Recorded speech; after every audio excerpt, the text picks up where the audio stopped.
اب مسٹر لو کے بارے میں اگر 7 مارچ کو یہ بات ہوئی ہے تو 17 مارچ کو اسد مجید خان صاحب یہ ایک ٹویٹ کرتے ہیں اور انہیں ویمن امپاورمنٹ پہ ان کی کاوشوں پہ خراج تحسین پیش کرتے ہیں. تو ایسا شخص جس کے تھرو پاکستان کو دھمکی دی گئی ہو, آپ 10 دن بعد اسے قابل ستائش قرار دیتے ہو, تو یہ پھر دھمکی والا جو موقف ہے اس کو سچ کیسے ثابت کریں گے؟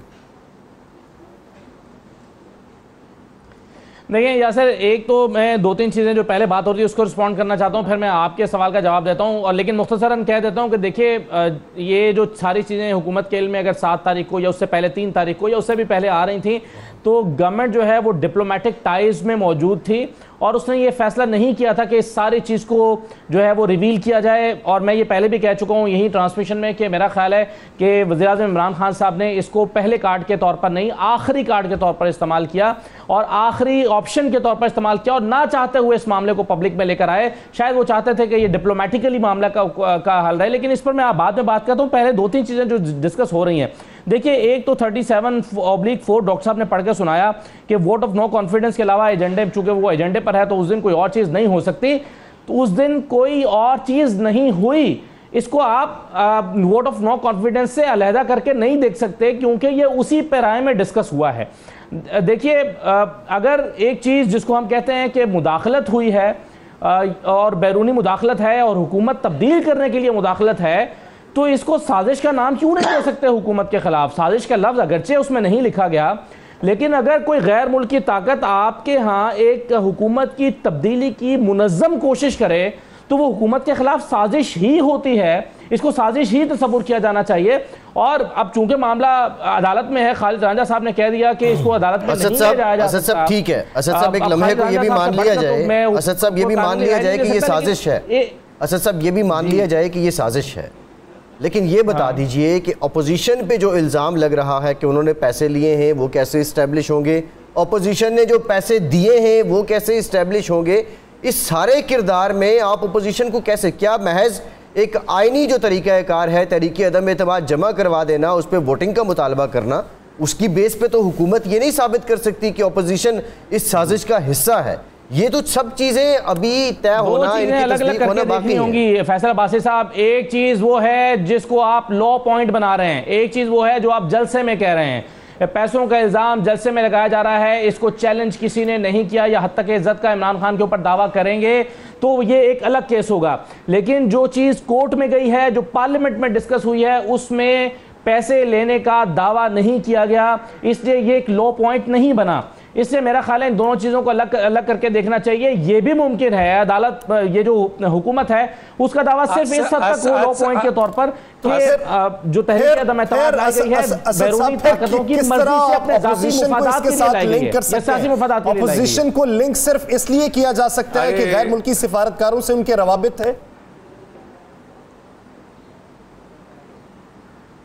دیکھیں جو خط جس کا ذکر ہو رہا ہے 7 تاریخ کا جو خط ہے, اس کے حوالے سے یہ بات تو واضح طور پر کہی گئی ہے کہ اس میں تحریک عدم اعتماد کا ذکر تھا اور کہا گیا تھا کہ تحریک عدم اعتماد جو ہے یہ اس کے اگر یہ منظور نہیں ہوتی تو اس کے نتیجے میں نتائج بھگتنا ہوں گے, اور اگر تحریک عدم اعتماد کامیاب ہو جاتی ہے تو پاکستان کو معاف کر دیا جائے گا.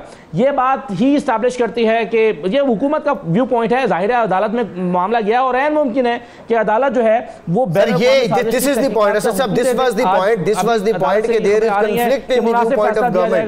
ڈاکٹر صاحب ایک چھوٹا سا سوال, ایک چھوٹا سا سوال اسد سے چھوٹا سا سوال, چھوٹا سا ایک لائن کا, اگر اجازت دیں. جی کیجئے ڈاکٹر صاحب. جی ڈاکٹر صاحب. اچھا اسد, آپ نے بڑی زبردست بات کی کہ جب یہ والا ایک غیر ملک اس طرح کی تھریٹن کرے گا تو یہ سازشی ہوئی. میں آپ کی بات سے متفق ہوں کیونکہ یہ آپ کی انٹرپریٹیشن ہے نا. آپ یہ کہہ سکتے ہیں کہ میں سمجھتا ہوں کہ یہ سازش ہے, ٹھیک ہے, لیکن اعلامیے کو تو بیچ میں نہ لانا ہے. اعلامیے میں تو جب مہر لگتی ہے تو جو لفظ لکھا ہے اس کو پیش کریں نا. اگر اس میں لکھا ہے کانسپیریسی تو پیش کر دیں, اس میں لکھا ہے انٹرفیرنس تو پیش کر دیں. اب انٹرفیرنس کو اگر آپ یہ کہہ کر کہ اعلامیے میں سازش ڈکلیئرڈ ہوئی ہے اور آپ اعلامیہ کو بدنام کر رہے ہیں جس کے اوپر 4 چیف جو ہے نا وہ مہر لگا رہے ہیں, میں آپ کی بات سے 100% متفق ہوں. اور دوسری آپ کی انفارمیشن کے لیے عرض کر دوں کہ 34 37(4) کے تحت یہی ڈپٹی اسپیکر نے عدم اعتماد کے ساتھ جنوبی پنجاب اس کی قرارداد کو کلب کیا تھا، ٹھیک ہے جی، جو کہ غیر آئینی غیر قانونی ہے، جو کہ آپ کہہ رہے تھے کہ ایسا نہیں، تو میں نے بتا دیا کلب کیا تھا. اینڈ دین جب ایجنڈے میں ایک چیز آ چکی ہے اور وہ ایجنڈا فائنل ہے تو نہ کلب ہو سکتا ہے نہ اس ووٹنگ سے پہلے. قانون کہتا ہے، میں نہیں کہہ رہا میرے بھائی، قانون کہتا ہے کہ آپ ووٹنگ سے پہلے آپ کا ڈاکٹر صاحب سوال ویلڈ ہے، لیکن سوال جو ہے وہ تھوڑا سا طوالت اختیار کر گیا ہے. اس پہ اسد صاحب کے کمنٹ لوں گا. اسد صاحب بریک پہ جانا ہے، قانونی ماہرین بھی ہمارے ساتھ موجود ہیں، تمام نکات اس کے ڈسکس کریں گے، لیکن ایک بریک لینی ہے. بریک کے بعد واپس آئیں گے تو گفتگو کو یہیں سے کنٹینیو کریں گے. ناظرین کہیں نہیں جائے گا، اسٹے ود اس.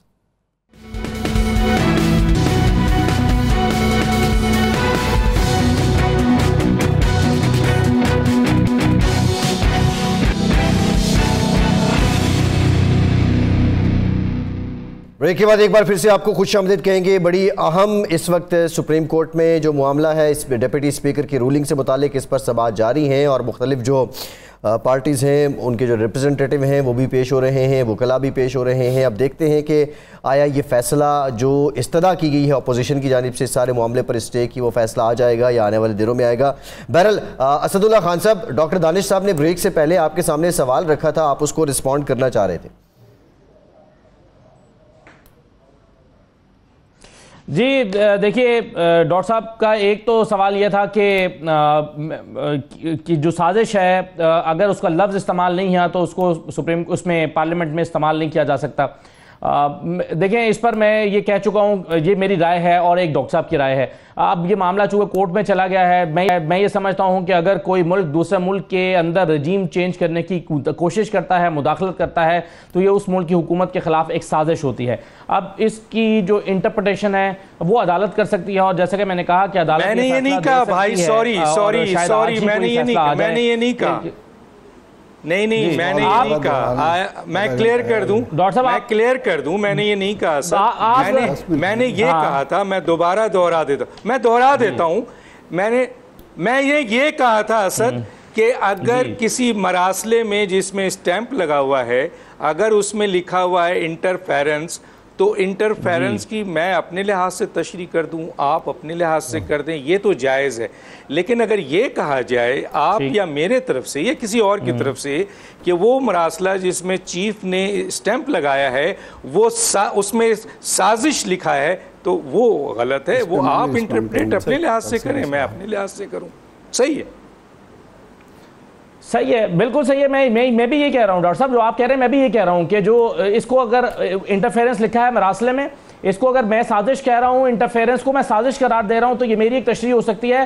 الٹیمیٹ تشریح جو ہے شاید سپریم کورٹ کر دے. حکومت نے اس کی اپنے انداز میں تشریح کی ہے. چلے اتفاق اس پہ ہو گیا، بڑی خوشائند بات ہے اسد صاحب، یہ بات تو بالکل ٹھیک ہے، اس پہ اتفاق ہو گیا. ارشاد صاحب کی طرف جاتے ہیں. ارشاد صاحب، بلاول بھٹو صاحب نے جو ہے وہ آئی ایس پی آر سے یہ وضاحت مانگی ہے کہ حکومت کی جانب سے 197 کے قریب اراکین ہیں، ان کو غیر ملکی سازش کا حصہ قرار دیا جا رہا ہے اور انہیں غدار بھی کہا جا رہا ہے. کیا نیشنل سیکیورٹی کی میٹنگ میں ایسے ہی ہوا تھا؟ یہ وضاحت کر دیں. یہ بلاول بھٹو صاحب جو ہیں وہ پاک فوج کے شعبہ تعلقات عامہ سے مانگ رہے ہیں. یہ معاملات ارشاد صاحب جس طرف جا رہے ہیں، اب کیا ہوگا؟ ہمارا کوئی سیاسی ماضی ہم الجھے ہی رہے ہیں، جمہوریتوں میں بھی اور آمریتوں میں بھی. اب ہوگا کیا یہ جس ڈگر ہم چل نکلے ہیں؟ دیکھیں بلاول صاحب تو وضاحت تو خیر بائیڈن سے بھی مانگ سکتے ہیں کہ جناب آپ کا جو یہ تھا، آپ کا میسیج جو تھا آپ کے سفارتکار نے دیا تھا، اس کی کیا اہمیت تھی؟ ٹھیک ہے، ان کو حق حاصل ہے.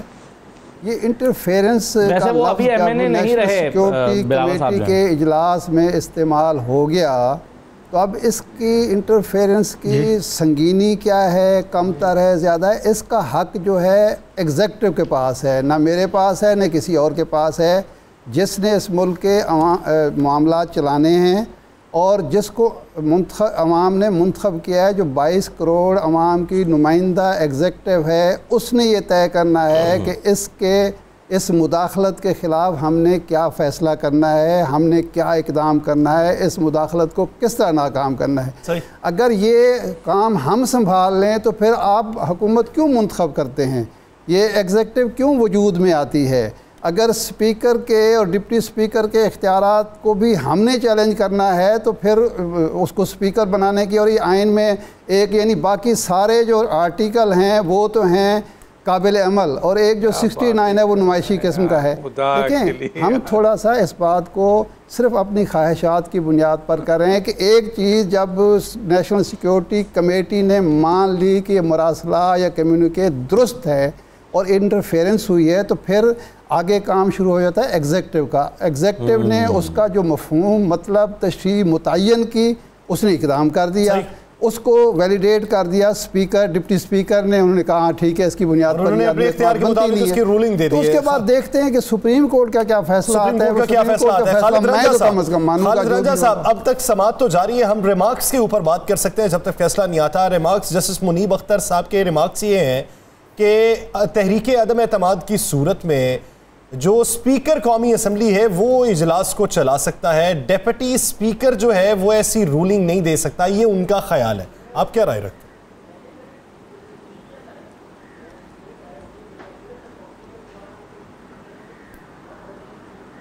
رانجا صاحب میں آپ سے مخاطب ہوں. جی مجھ سے پوچھ رہے ہیں سر. یہ یاسین صاحب آپ ذرا یہ جو رپورٹ ہو رہا ہے جو جسٹس منیب اختر صاحب کے ریمارکس سامنے آئے ہیں اس سارے معاملے پہ، یہ حتمی بات تو فیصلہ آنے کے بعد ہی ہوگی، لیکن آپ کی رائے کیا ہے؟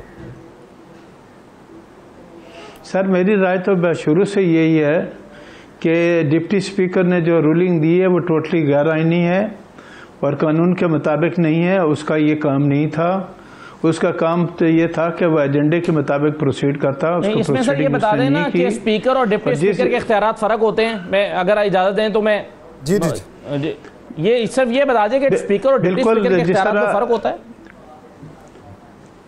بالکل فرق ہوتا ہے. جس طرح ایک آنریبل چیف جسٹس ہے سپریم کورٹ کا، ان کی جگہ اگر قائم مقام چیف جسٹس بنتا ہے تو وہ اختیارات جو فل فلیج چیف جسٹس انجوائے کرتا ہے وہ جو ہے دوسرا نہیں انجوائے کرتا. جو قائم مقام چیف جسٹس ہوتا ہے وہ نہیں کرتا. ایون ججز کی اگر اپوائنٹمنٹ کا بھی معاملہ ہو تو جو وہ جج ہیں وہ نام انیشیٹ نہیں کریں گے، جو چیف جسٹس ہے وہی نام انیشیٹ کرے گا اپنے سینئر پیونی جج کے ساتھ مل کے. میرا شروع سے یہ کہنا یہ ہے کہ ڈپٹی اسپیکر کو ایک بیان لکھ کر دے دیا گیا، اس نے فواد چودھری نے اپنی بات مکمل کی، ڈپٹی اسپیکر نے طوطے کی طرح اس کو پڑھا اور پڑھ کے اٹھا کے اجلاس ملتوی کر کے اندر چلا گیا. کیا آپ نے 197 جو پارلیمنٹ کے اندر اپوزیشن کے لوگ موجود تھے ان کی رائے لی، ان کے متعلق کچھ کہا، ان سے کچھ پوچھا؟ آپ کو جو حکم عمران خان نے دیا آپ نے اس کو اوبے کیا. آپ نے تو پارلیمنٹ کے جو پروسیڈنگ کو جو کنڈکٹ کیا وہ پراپر وے میں کیا ہی نہیں. اور میں آج آپ کے پروگرام کے حوالے سے بالکل کلیئر کہتا ہوں کہ صدر پاکستان ہو، پرائم منسٹر ہو، ڈپٹی اسپیکر ہو یا اسپیکر ہو، یہ چاروں کے چارے لوگ وہ ہیں جنہوں نے غیر آئینی کام کیا. ان کے خلاف آئین کے آرٹیکل 6 کے تحت کارروائی ہونی چاہیے، کیونکہ ان کو اس بات کا اختیار نہیں تھا کہ وہ ایک فالس گراؤنڈ کے اوپر آ کے پورے پارلیمنٹ کے اجلاس کا ستیہ ناش کر کے گھر چلے جاتے. آپ کا کام یہ تھا ووٹنگ کرانا. میں آپ سے ایک سوال کرتا ہوں کہ کیا یہی اعتماد کا ووٹ اگر پرائم منسٹر کے پاس ہوتا اور پرائم منسٹر کی اکثریت پارلیمنٹ کے اندر موجود ہوتی تو کیا اسپیکر یہ سٹیپ اٹھاتا؟ کبھی بھی نہیں اٹھاتا. ڈپٹی اسپیکر بھی کبھی بھی یہ سٹیپ نہیں اٹھاتا.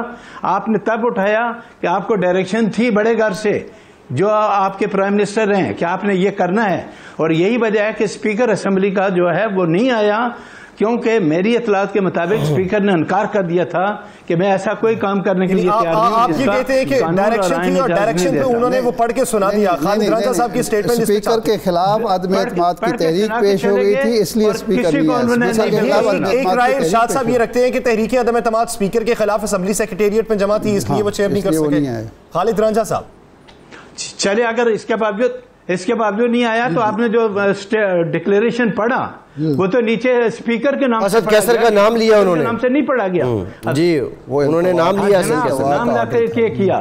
آپ یہ تمام چیزیں کیوں نہیں دیکھتے؟ آپ تو میں یہ کہتا ہوں کہ جب ہم اس طرح کی ڈیبیٹ، آئینی ڈیبیٹ کرتے ہیں تو ہمیں پارٹی ایفیلیشن سے ہٹ کر بات کرنی ہوگی. میں پوچھتا ہوں کہ جب vote of no confidence motion move ہو گیا، یہاں پہ ڈپٹی اسپیکر نے اس موو کو ڈکلیئر کر دیا ایلیگل ہے، صدر پاکستان نے 5 منٹ کے اندر اسمبلی کو کیسے ڈیزالو کر دیا؟ کیا یہ ایڈوائس پرائم منسٹر نے ڈیورنگ دا موشن موو کی؟ اگر کی تو وہ موو کرنے کا اختیار نہیں رکھتے تھے، انہوں نے غلط کام کیا تھا. اور اگر انہوں نے اس کے بعد کیا اتنا جلدی کام، اس کا مطلب ہے پہلے سے پلاننگ کے تحت ہر چیز ہو گئی، پہلے سے پلاننگ کے تحت کیا گیا ہے. بہت سارے آپ نے سوالات اٹھائے ہیں اس پہ. خالد رانجھا صاحب کی بھی سٹیٹمنٹ لیں گے، وہ کیا رائے رکھتے ہیں. ایک بریک لینی ہے، بریک کے دوران آپ ہیڈ لائنز بتائیے. بریک کے بعد واپس آئیں گے، گفتگو کو یہیں سے شروع کریں گے. Stay with us.